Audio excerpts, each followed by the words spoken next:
it's another one of those measuring sticks that we can say, no, you don't measure up to prophecy. You don't measure up to the truth of God.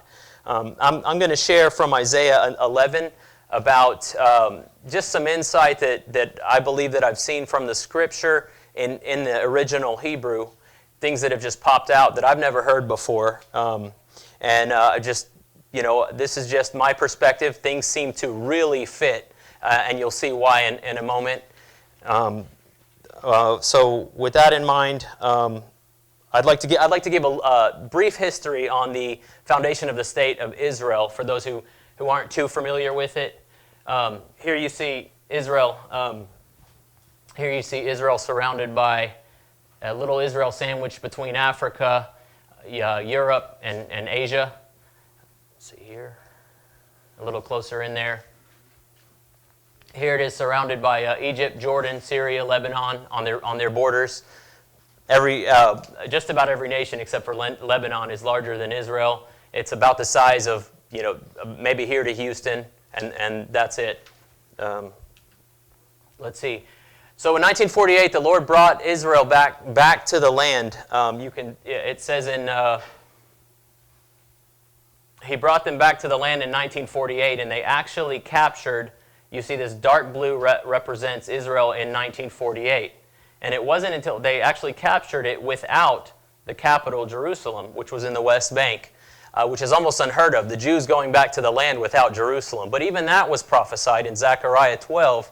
God says, I will save the tents of Judah first before I save the inhabitants of Jerusalem. But the inhabitants of Jerusalem will not boast against the tents of Judah. So God even prophesied that they would be brought back to the land. It wasn't until 1967 that Israel, the Six-Day War, actually tripled in size and captured the Sinai Peninsula from Egypt in the west, captured the West Bank from Jordan in the east, and the Golan Heights from Assyria in the east as well, northeast, east.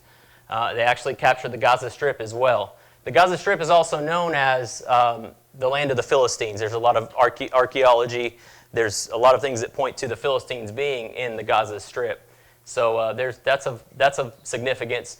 Ezekiel 8, from Ezekiel 8, Ezekiel gives the date of when God's glory began to be removed from the temple. And then in Ezekiel 40, when he talks about Israel, begins to speak about the new temple being formed, he gives the date there too, and that's actually 19 years apart. It wasn't until 19 years later that Israel captured the West Bank, their capital, holy city, and the Sinai Peninsula and all this. So I think there's a little bit of I think there's a lot of significance to that. Let's see here. So on the beginning of the June 5th, 1967, Israel saw the Egyptian troops amassing on the west. They saw the Syrian troops amassing on the east. There was a little bit more movement. There was a little bit of movement from Jordan. Lebanon was the only one that didn't partake in that war, although, a little bit. So Israel saw the troops amassing. Israel was well outnumbered. They had about 200 planes, whereas their enemies had about 1,000. They decided to do a preemptive strike and decided on June 5th, about 7:46 a.m., 1967, they did a preemptive strike and took out many of Egypt's Air Force bases before the planes were able to leave the ground.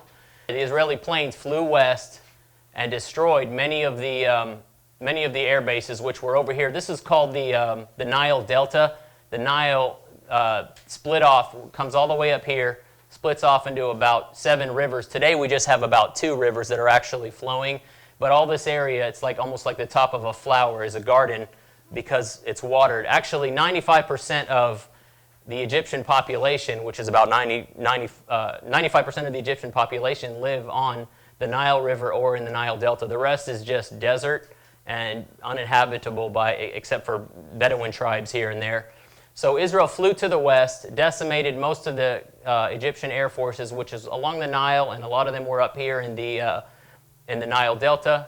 There were a few in the Sinai Peninsula. They flew to the east and destroyed the Jordanian air bases here. This is all in the first 2 days of the 1967 war. They flew up into Syria, and they gained air superiority in the first 2 days of the war, which really helped to win the war for them.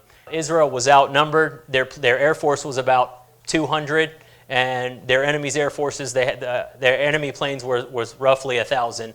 A lot of things happened just before June 5th, and actually today's June 6th, so this would have been the second day of the Israeli war. This is just 53 years ago.